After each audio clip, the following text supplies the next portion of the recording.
Saturday night in New York, and I promise you, your ass will wake up Wednesday laying beside me. P. Diddy party. This is what happens to the white man. It's so unfortunate. You gotta pull back though, so they can see. That's crazy. Matt, move out the way. You're still alive. Look at that. Look, what you There's a drink on his head. And that's James from Simeon Mobile Disco. He is an actual DJs aren't supposed to pass out, but when they come to one of my parties, this is what happens to them. Happy birthday to you. Woo! Happy birthday.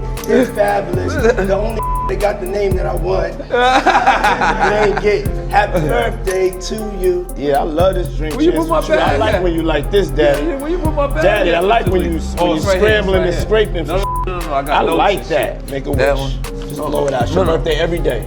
And now this is when he pressures one of the guys to join a freak off. You miss me though, for real, because I'm saying it seems like a thing with this partying birthday with party. Puff, man. Man, but I'm talking about for your birthday.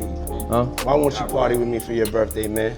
We partied for my birthday before. You came to my party. No, but me and you ain't never really party, you know what I'm saying? Eyes, brother. Oh, man. Eyes.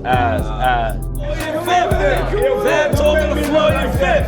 Fab walked in. Don't do that. Yeah, that's what I said. That's why I said let me pick it up. was talking to the That's why I said let me pick it up from right there. From right there. Look at this nigga. You're a bad nigga. Go ahead. Anything that you may want to confess tonight before you go in. I keep everything right here. There you go. Or right here. There you go. Diddy just got hit with the biggest blow of his life, right inside a federal courtroom.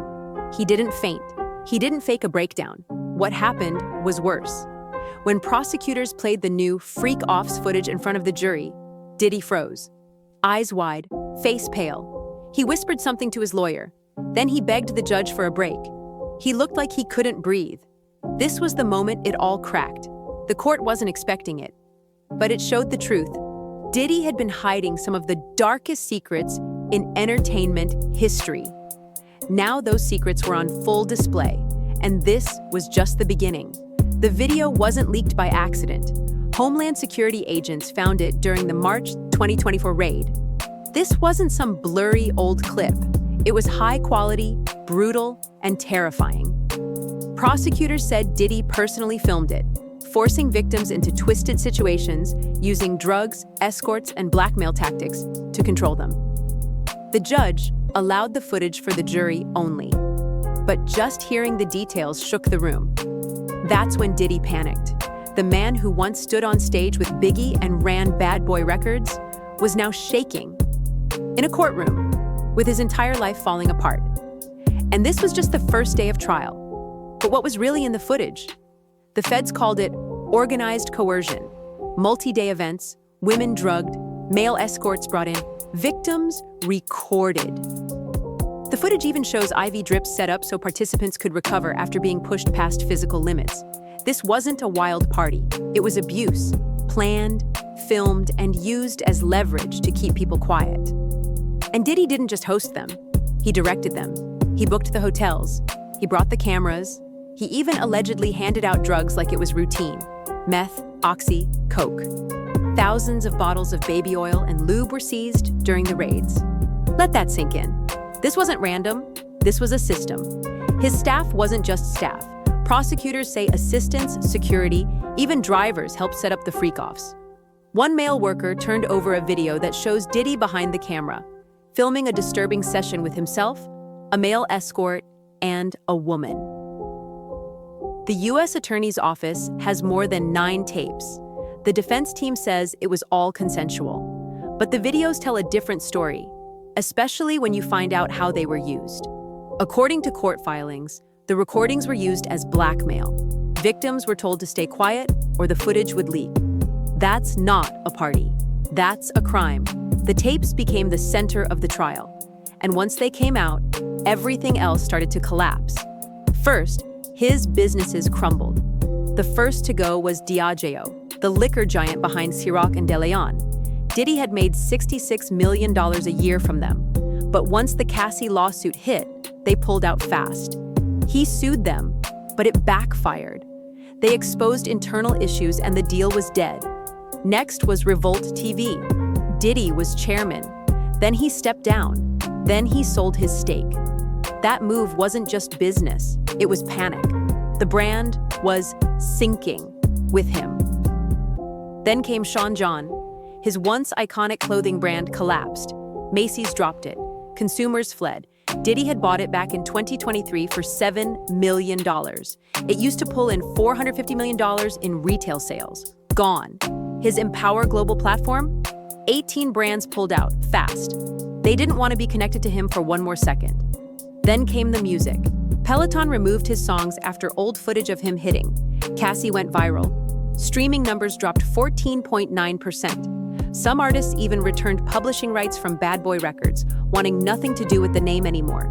Diddy became poison. No one wanted to touch him. Not in music, not in fashion, not in business. And the feds weren't done yet.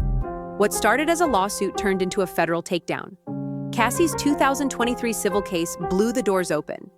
Then came the avalanche. 120 victims, 25 minors, one just 9 years old. They all came forward. By March 2024, the raids began. LA and Miami hit at the same time. Diddy's sons were detained.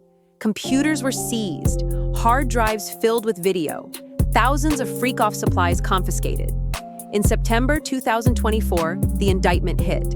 They called it the Combs Enterprise, a criminal organization built on trafficking, forced labor, blackmail, and more. Charges included racketeering, transporting for prostitution, and fraud. The feds said this wasn't just celebrity behavior, it was crime, organized crime. He was facing 15 years to life. And then came Tupac. New footage, new testimony, and a chilling confession from Keefe D, a Compton Crip. According to law enforcement, Diddy offered Keefe D $1 million to kill Tupac and Suga Knight back in 1996. Why? To end the East Coast-West Coast beef and eliminate a threat. Tupac was gunned down. The money was never paid, but the motive? Still alive. Mopreme Shakur, Tupac's brother, revealed Diddy called him years later trying to deny it, but the timing lined up with a damaging LA Times article. Diddy wasn't trying to apologize. He was trying to save himself. Even 50 Cent jumped in, calling Diddy out publicly. He killed your favorite rapper. And now that Keefe D is on trial for Tupac's murder, Diddy's name keeps coming up. This isn't just a scandal, it's a downfall. His net worth dropped from $820 million in 2019 to around $300 million in 2025. And it's falling fast.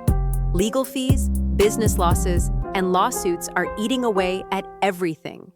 He used to throw parties for Hollywood elites. Now he's in Brooklyn's Metropolitan Detention Center, one of the toughest lockups in the US. From private jets to prison jumpsuits, from mogul to menace. The empire is gone. The question isn't, will he survive this? It's, what's left? Even his close circle turned. Former bodyguards and assistants are talking. Some signed deals to appear in 50 Cent's upcoming Netflix doc, Did He Do It? Spoiler alert, the title says it all. And while Diddy's defense team scrambles to say everything was consensual, the feds keep dropping more footage, more victims, more charges. It's over. Diddy tried to bury the truth, but now he's the one getting buried. He built an empire on fear, control, and manipulation, and now that empire is dust. The trial will decide his fate. But his legacy, that's already gone. The man who said, "Can't nobody hold me down," is now facing life behind hard bars. From Forbes list to federal court, from legend to defendant, from untouchable to exposed. Diddy's fall is the biggest collapse hip-hop has ever seen, and this time, there's no comeback. But behind bars, the story isn't finished. Sources say Diddy is under suicide watch, placed in isolation for his own safety after a string of emotional breakdowns. Guards reportedly heard him screaming in his cell at night, shouting names of people from his past. Some victims, some accomplices. It's a haunting picture of a man consumed by everything he tried to suppress. Meanwhile, federal investigators are still combing through digital evidence. thousands of files, hours of videos, and encrypted texts that could drag even more celebrities into the scandal. Rumors swirl that big names might be subpoenaed next, including past collaborators, former label executives, and Hollywood elites who attended his infamous parties. Prosecutors aren't slowing down. They're building a case that might stretch beyond Diddy himself. And the freak-offs? Those are just the tip of the iceberg. Reports suggest there are more layers to the enterprise. Money laundering, offshore accounts, and shell companies that funneled hush money to victims or paid off silent enablers. Investigators are following the paper trail, and what they're finding could spark even bigger criminal charges. Every day, another piece of Diddy's past turns up. Former friends are flipping, contracts are being reviewed, NDA agreements are being shredded by court orders. Victims who were once silenced now have a platform. And they're not holding back. If the court rules in favor of the prosecution, Diddy isn't just looking at prison. He's facing the death of his entire legacy, not just in business, not just in music, but as a public figure who once stood for success, culture, and wealth, all replaced by fear, lies, and destruction. There's no rebuilding this. This isn't a fall from grace. This is a demolition. Diddy's name will be remembered, but not for what he built, for what he destroyed. And as the trial reaches its most critical point, everyone watching knows Diddy is done.